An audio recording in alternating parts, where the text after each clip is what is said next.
Guys, welcome to my channel. I am doctor Aditya Mishra और आज के चैप्टर में हम लोग देखेंगे न्यूक्लिक एसिड, जो लास्ट का पार्ट है बायोमोलिक्यूल का, जो आदमी छोड़ देता है केमिस्ट्री का। ठीक है, तो एक बार देख लेंगे। ऊपर का सारा पढ़ लेता है, ओलिगो न्यूक्लियोटाइड, पॉलीसेकेराइड, सारी चीज़ पढ़ देता है। ये सब ये छोड़ देता है और इसी से क्वेश्चन पूछ देता है। और क्या होता है, -5। तो -5 बचाने के लिए एक और +5 अपने जीवन में ऐड करने के लिए चलिए लास्ट टाइम पे ये भी पढ़ लेते हैं। Every generation of each and every species resembles is ancestor in many ways. How are these characteristics transmitted from one generation to next?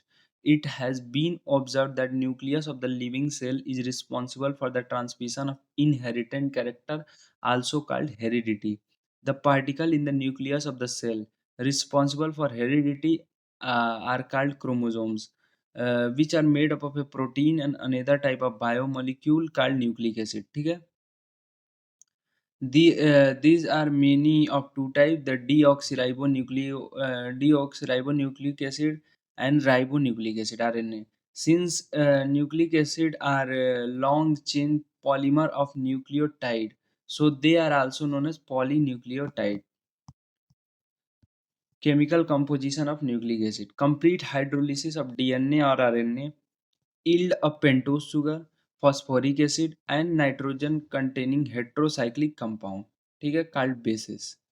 देखो, कंप्लीट हाइड्रोलिसिस ऑफ डीएनए और आरएनए यील्ड करेगा pentose sugar, phosphoric acid, nitrogen containing heterocyclic compound called bases.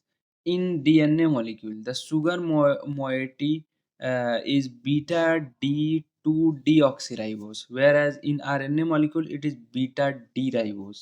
ठीक है, देखिए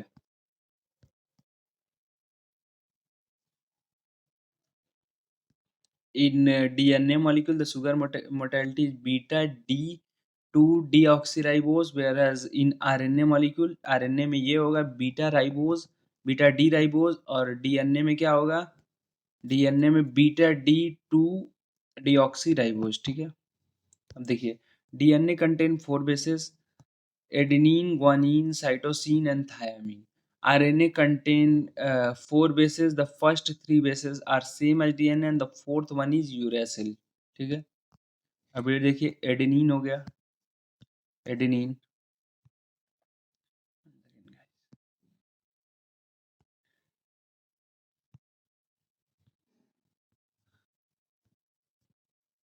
तो देखिए guys, एक बार revise कर लेते हैं।